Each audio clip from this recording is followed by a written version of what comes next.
and we'll have a different kind of vocabulary review. Okay, so this is a continuation on the section on the definite article. What we are looking at is why the Greek requires 24 definite articles when English only requires 1. And of course the answer, as we've seen, is that the definite article is,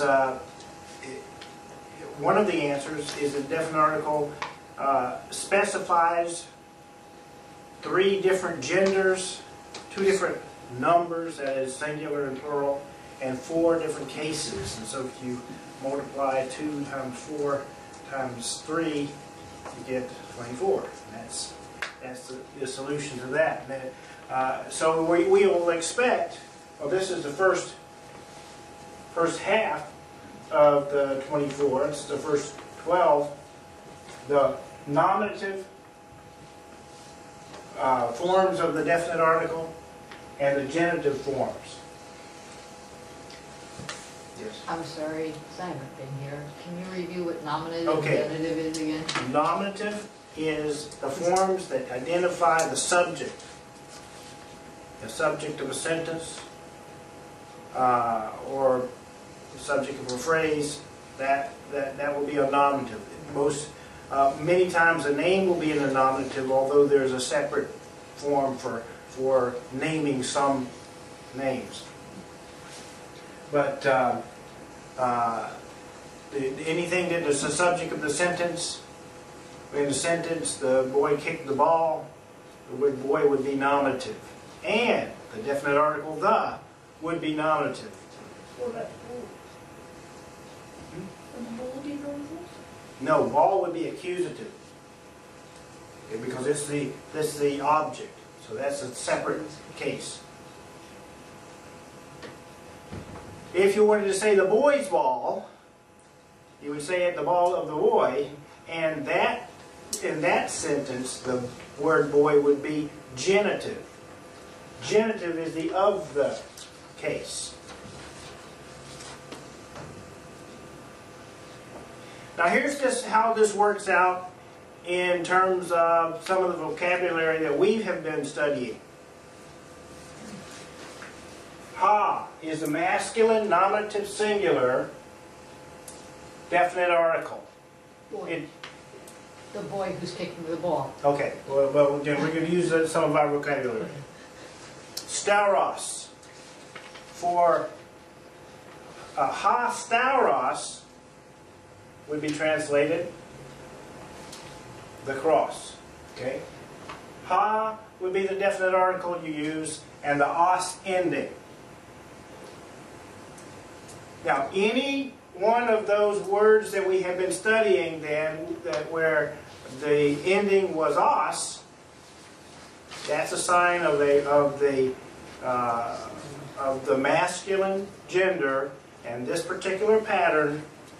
And so, if you wanted to just talk about one of them and use it as the subject, the same definite article would be used. Ha stauros, ha aklos, ha helios, ha huios, ha cosmos, ha paulos, ha petros, ha doulos. So you see, in each of those cases, the definite article ha would be used. You're using it as the subject of the sentence, and there's only one of them. And in each of those, they are masculine in gender. So it's the masculine nominative singular. What happens when we change it to a plural? To change it to a plural, we use the masculine nominative plural. So if we wanted to say the crosses instead of the cross, instead of ha stauros, we would say hoi stauroi. Hoi stauroi. The ending changes on the noun, and it corresponds to the definite article.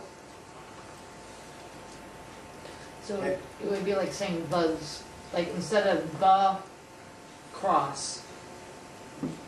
Well, it would still be translated Crosses. in English. Yeah, but I mean, But in our yes, thinking it would be the pluralized. idea is that you have to have a corresponding definite article. It has to match, and so the definite article has to change as well. So you cannot say, or should not say, ha stauroi. Ha is a singular. Stauroi is a masculine nominative plural ending, and therefore you should say hoi stauroi. Likewise with the word aklos, singular, the plural would be akloi. The plural definite article you would use is hoi akloi. And if you're talking about more than one son, okay, the S-U-N son is helios, okay? So you would say hoi helioi. The S-O-N son is huios, and so you would say hoi huioi. So that's how to pluralize using the definite article. Now I also mentioned that this works for Petros and Paulos as well, and that's something you have to get used to in Greek. The names are also pluralized, or the names are pluralized if there's more to them, but the names also have the definite article, usually, identifying that particular Paul or that particular Peter. So, if you want to talk about Paul, you will say ha Paulos. If you want to talk about Peter, you say ha Petros. If there's more than one Paul, it's hoi Pauloi.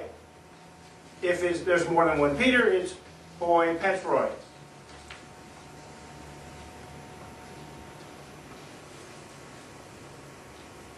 Now what we've been talking about then is this line, the masculine nominative, and this line, the masculine, and this, the singular, and the masculine nominative plural. And then this line, the masculine genitive singular, is, again, if you wanted to talk about a possession.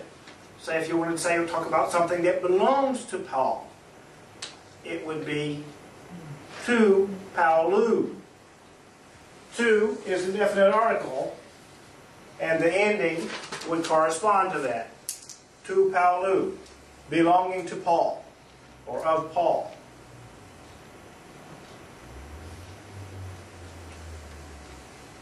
And if it belongs to more than one Paul, of course, ton Paulon, the genitive plural.